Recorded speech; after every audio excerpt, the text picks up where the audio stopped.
السلام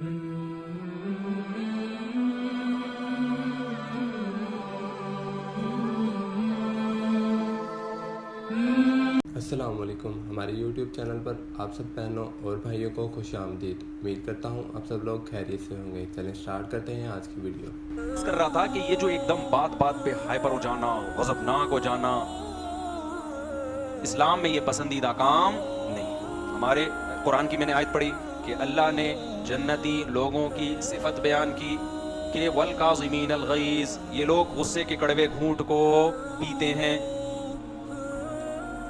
تو ہمیں یہ پتا چل گیا ان آیتوں سے، ان احادیث سے، اور بھی بہت ساری احادیث ہیں لیکن میں نے مختصر آپ کے سامنے پیش کی ہیں. اسلاف کے واقعات ہیں بہت اس پہ. اس سے ہمیں یہ بات تو پتہ چل گئی کہ ایک دم ہائپر ہو جانا، غضبناک ہو جانا، یہ کوئی اچھا کام نہیں ہے. یہ میں اس لیے ایکسپلین کر رہا ہوں کہ آج اس کو بھی اچھا سمجھا جانے لگا ہے. آپ نے نوجوانوں کو دیکھا ہوگا، اکثر ایک ڈائلاگ بولتے ہیں، ابے میری فلاں سے بات چیت ہوئی، اس نے مجھے یہ جملہ کہا، اور تجھے پتا ہے تیرے بھائی کو جب غصہ آتا ہے، تجھے پتا ہے، پھر آگے تو مجھے بتانے کی ضرورت نہیں ہے. بھائی بری چیز پہ فخر کیوں کر رہے ہو ہیں؟ یہ شو مارنے کی بات نہیں ہے، یہ آپ کے لیے یہ گدھے ہونے کی دلیل ہے. یہ گدھے ہونے کی دلیل ہے. خوشی کی بات، خوشی یہ ہے کہ یار تیرے بھائی کو جب غصہ آتا ہے نا تو بالکل بھی پاگل نہیں ہوتا اس میں. اصل میں تو میری عقل کا پتہ ہی غصے میں چلتا ہے. نارملی تو سب نارمل ہی ہوتے ہیں بھائی. ابھی دیکھو سب یہاں نارمل بیٹھے ہوئے ہیں، نہ میں آپ کو برا لگ رہا ہوں نہ آپ مجھے برے لگ رہے ہیں. آرام سے تمیز سے بیٹھ کے ہم ایک دوسرے کی بات سن رہے ہیں. اصل مقصد ہے کہ جب کسی غصہ آیا ہو پھر آپ کا ایٹیٹیوڈ کیا ہوتا ہے، پھر آپ کا اسٹائل کیا ہوتا ہے، پھر آپ کنٹرول میں رہتے ہیں کہ نہیں رہتے. اگر کنٹرول میں رہتے ہیں فخر کرنے کی چیز ہے. پھر بولا کرو یار تیرے بھائی کو جب غصہ آتا ہے نا پھر بھی ایسے ہی رہتے جیسے ابھی. سمجھ میں نہیں آ رہی بات؟ تو یہ نوجوان یہ ڈائلاگ سیکھ لیں. یہ نہ بولا کریں بھائی تیرے بھائی کو جب غصہ آتا ہے تو پھر پاگل ہو جاتا ہوں میں، پھر میں نہیں دیکھتا. جس کی یہ عادت ہے نا جب غصہ آتا ہے تو بالکل پاگل ہو جاتا ہے، تو خوب سمجھ لو کہ اس طرز عمل میں وقتی طور پر چند بے وقوف آپ کی تعریف کر لیں گے کہ یار یہ کسی کی نہیں سنتا، ڈرتا ورتا نہیں ہے. چند بے وقوف تعریف کریں گے، لیکن ایسا آدمی پریکٹیکل لائف میں بری طرح ناکام ہوتا ہے.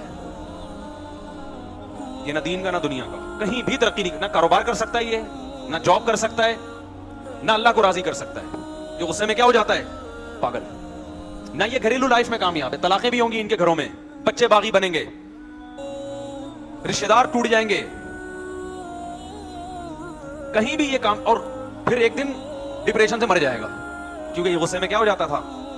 پاگل. اس سے صحت خراب ہوگی اس کی. ہمیشہ خوش مزاج لوگ جو غصے میں پاگل نہیں ہوتے، غصہ آتا کم ہے ان کو، ہمیشہ وہ کامیاب لائف گزارتے ہیں. ہمیشہ یاد رکھو ٹینشن دینا سیکھو. ٹینشن لینا، ٹینشن ایسی چیز ہے پارسل کرنے کی چیز ہے. کیسے ٹینشن دے؟ دو طریقے آپ کو بتاتا ہوں ٹینشن دینے کے. ایک غلط طریقہ، ایک صحیح طریقہ.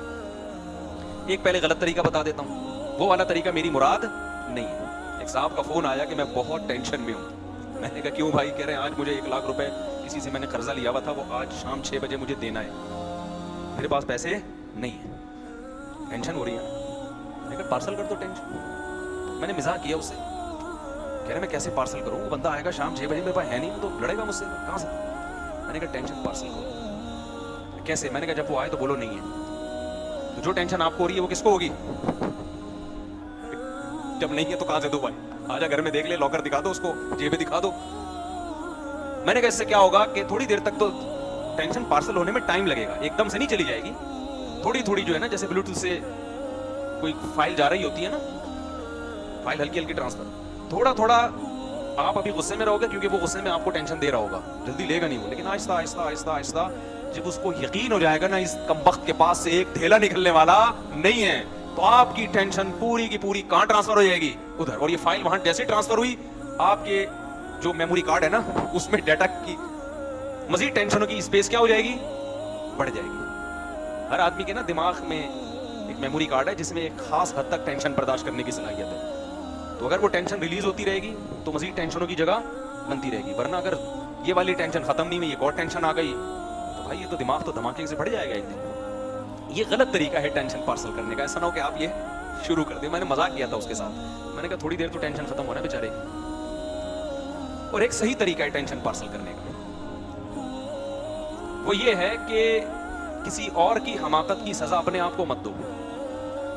کسی اور کی حماقت کی سزا اپنے آپ کو مت دو. حماقت وہ کر رہا ہے, غصہ آپ کو آ رہا ہے, تو جو غصہ آئے گا تکلیف میں وہ ہوگا نا. کیا خیال ہے بھائی؟ بھائی الٹا کام وہ کر رہا ہے, اسے کچھ نہیں ہو رہا, اسے دیکھ دیکھ کے غصہ کس کو آ رہا ہے؟ آپ کو آ رہا ہے. اس کی صحت کو کچھ نہیں ہو رہا, کام بھی وہ الٹا کر رہا ہے, اس کا کوئی نقصان نہیں ہو رہا. نقصان کس کا ہو رہا ہے؟ آپ کا ہو رہا ہے. اس کا مطلب کیا ہے, یہ میں ایک مثال سے سمجھاتا ہوں. ملا نصیر الدین جو تھے نا, ملا نصیر الدین, کسی نے ان سے پھڈا کیا اور پھڈے میں لڑائی کے دوران ان کو گالی دے دی.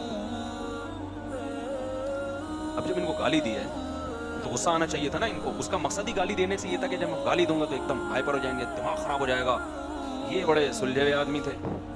جتنی اس نے گالی دی, انہوں نے مسکرا کے اسی طرح کی ایک گالی جواب میں پارسل کر دی. ان کو تو گالی سننے سے غصہ نہیں آیا, جب انہوں نے جواب میں اس کو گالی دی تو اس کو ہو گیا, وہ بیوقوف تھا نا, اس کو کیا ہو گیا؟ غصہ آ گیا. اس کو غصہ آیا, اس نے ایک اور گالی نکالی. یہ مسکرانے لگے, انہوں نے جواب میں اور پارسل کر دی. انہوں نے کنٹرول کیا ہوا تھا کہ اپنے اوپر غصہ نہیں آنے دیں گے. اس نے تیسری پارسل کی, انہوں نے بھی تیسری پارسل کر دی. اب وہ غصے میں ہائپر ہوتا جا رہا ہے اور انہیں ان کی صحت پہ کوئی فرق بولو نہیں پڑا. پریکٹس سے آتی ہے یہ چیز تھوڑی سی. اب کیا ہوا کہ جی گالیوں کا تبادلہ شروع ہو گیا. آپ کو پتا ہے, مجھے نہیں پتا وہ ملا رشید وہ تو بر صغیر کے تھے, تو آپ کو پتا ہے انڈیا پاکستان میں گالیوں کی الحمدللہ کمی نہیں. کوئی بھی گالی جس وقت بھی آپ دینا چاہیں تو مارکیٹ میں اویلیبل ہے. ایسا نہیں ہوتا کہ زبان کہیں اٹک جائے, آپ کے منہ میں گالی نہ آ رہی ہو. تو اب کیا ہوا ہے کہ دونوں کا گالیوں کا مقابلہ شروع ہو گیا. ملا رشید نے کہا اچھا ایسا کرتے ہیں, گالیاں کھیل رہے ہیں نا, تو جتنی گالیاں مجھے دے سکتا ہے نا دے دے, پہلے تو نا ساری ختم کر دے. اس بندے جس کو غصہ آیا ہوا تھا, اس نے کہا چلو اچھا مجھے موقع مل گیا, اب میں ایک ایسی گالی دوں گا نا, اس کو غصہ کیوں نہیں آ رہا ہے, اس کو غصہ دلاؤں گا.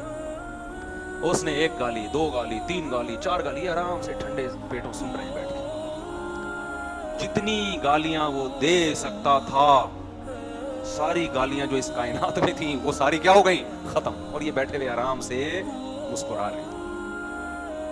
انہوں نے کہا دیکھ لے, سوچ لے مزید کوئی گالی. تو سوچ کے پھر کوئی گالی لے آتا. بالآخر تھک گیا نا, اس نے اب ختم کر. انہوں نے کہا میرا نمبر ہے. اس نے کہا جتنی گالیاں تو نے دی ہیں وہ بھی, جتنی اس کائنات میں موجود ہیں, جتنی ماضی میں کوئی کسی کو دے چکا ہے, جتنی حال میں دے رہا ہے, اور جتنی فیوچر میں دے گا, وہ ساری ایک تھیلے میں, اور وہ تجھے. اس کو غصہ آیا, بولا الو کے پٹھے. اس نے کہا تھیلے میں, یعنی یہاں سے ریورس ہو کے کہاں جا رہی ہے؟ اس نے کہا جو بھی گالیاں نکال رہے ہیں نا وہ کہہ رہے کہاں ہے وہ؟ تھیلے. اب تو جتنی گالیاں دے گا وہ آلریڈی میں ریورس کر کے, وہ ساری کس کو جا کے لگ رہی ہیں؟ اب وہ ہو رہا ہے لال پیلا, بلڈ پریشر ہائی. یہ واقعہ کیوں میں سنا رہا ہوں کہ غصے میں, جو غصہ میں تھا اس کا فیصلہ درست تھا, یہ جس نے غصہ مسلط نہیں ہونے دیا اس کا فیصلہ درست تھا. دشمن کو تکلیف دے دی نا, جو اپنی کھوپڑی استعمال کر رہا ہے, غصہ نہیں آنے دے رہا, اس کے فیصلے درست ہوتے ہیں. اور جو کھوپڑی استعمال نہیں کرتا, جذباتی ہو جاتا ہے, وہ اپنا نقصان کر رہا ہوتا ہے جذبات میں. تو یہ جو ڈائلاگ ہے نا, میں غصے میں پاگل ہو جاتا ہوں, یہ ہو جاتا ہوں, یہ ہو جاتا ہوں, یہ ٹھیک نہیں ہے. اچھا یہ خوب سمجھ لیں, اسلام چونکہ دین فطرت ہے, اسلام یہ نہیں کہتا کہ غصہ ختم کر دو, کیونکہ اللہ نے آپ کو جتنی صفات دی ہیں, کوئی صفت ایسی نہیں ہے جو بیکار اللہ نے دے دی ہو. جیسے ہمیں جسمانی اعضاء اللہ نے دیے, کوئی نہ کوئی ان کا کام ہے نا. پلکیں دی, اس کا بھی کوئی کام ہے. آنکھیں دی, اس کا بھی کوئی کام ہے. ناک, کان, کوئی جسم کا پارٹ ایسا نہیں. بعض اپینڈکس کی جو وہ رگ ہے اس کو ڈاکٹر بعض لوگ کہتے ہیں کہ وہ کوئی کام نہیں ہے, ایسا نہیں ہے. کل ہو سکتا ہے میڈیکل سائنس بتا دے کہ جی یہ اس مقصد کے لیے, بلکہ ہو سکتا ہے یوٹیوب پہ کوئی ریسرچ آ بھی گئی ہو اب تک.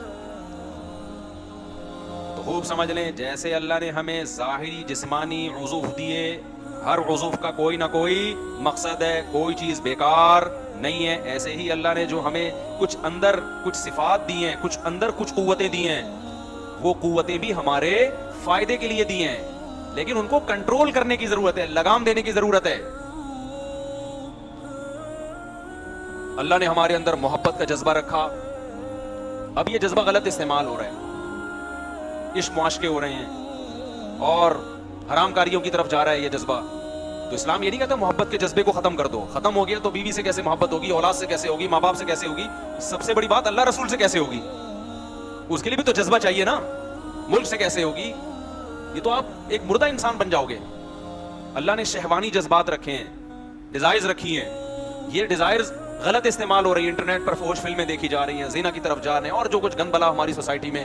اسلام ڈیزائرز ختم کرنے کا نہیں کہتا, اس کا رخ کیا کہتا ہے, صحیح جگہ لے کے جاؤ, نکاح کی طرف جاؤ, اس سے اولاد ملے گی تمہیں, گھر کا ماحول اچھا ہوگا. تو اور اس کو بھی اعتدال سے لگام دینے کی ضرورت ہے. بے لگام کریں گے وہ ادھر ادھر انسان درندہ بن جاتا ہے, پھر اس کو کنٹرول میں لے کر آئیں. تو اسی طرح غضب, غصہ آنا, یہ اللہ کی طرف سے ایک نعمت ہے, لیکن آج اس نعمت یہ ہمارے کنٹرول میں بولو نہیں. اس کی مثال ہے جیسے گھوڑا دے دیا اللہ نے آپ کو سواری کے لیے. اب بغیر لگام کے گھوڑا اچھا ہوتا ہے یا لگام والا اچھا ہوتا ہے؟ گھوڑے کو آپ لگام دے نہیں رہے تو میرے بھائی آپ گھوڑے پہ سوار نہیں ہوگے, گھوڑا آپ پہ سوار ہوگا. وہ آپ پہ سوار ہو کے بولے گا ادھر کو چل. جیسے جو گھوڑے بے لگام ہوتے ہیں, آپ جب ان پہ بیٹھے, آپ نے جانا انڈا موڑ تھا, گھوڑا لے گا گیا آپ کو, یوپی بھی لے گیا آپ کو. ایسے ہی ہو رہا ہوتا ہے. میں بچپن میں ایک دفعہ ساحل سمندر پہ گھوڑے پہ بیٹھا تو لگام نہیں تھی, یا لگام ہوگی, سرکش تھا, مجھے بھی یاد نہیں. تو میں جدھر کو بھاگ رہا ہوں گھوڑا کہاں بھاگ رہا ہے, میں تو ڈر گیا. میں نے کہا بھائی پتہ نہیں کہاں لے کے جا رہے ہیں مجھے, ہم ادھر کو جانا چاہتے ہیں, یہ کہیں اور لے جا, کنٹرول میں ہی نہیں. اب اس کا ایک حل تو یہ ہے کہ ہم کہیں گھوڑے پالنا ہی حرام ہے, سواری رکھنا ہی حرام ہے. بھائی نہیں, یہ تو اللہ نے انسانوں کی خدمت کے لیے جانور پیدا کیے ہیں بھائی. تو ان کی خدمت کے لیے ضروری ہے کہ ان طاقتوں کو لگام دی جائے. لگام یہ آپ پہ سوار نہ ہو, بلکہ یہ آپ کے کنٹرول میں ہو, آپ ان کے کنٹرول میں نہ ہو. تو جو آدمی غصے میں پاگل ہو جاتا ہے, اس کا مطلب وہ غصے کے کنٹرول میں ہے, غصہ اس کے کنٹرول میں نہیں ہے. امید کرتا ہوں آپ سب لوگوں کو ہماری ویڈیو اچھی لگی ہوگی. اگر اچھی لگی ہے تو اسے لائک اور شیئر ضرور کریے گا. ملتے ہیں نیکسٹ ویڈیو میں, تب تک کے لیے اللہ حافظ.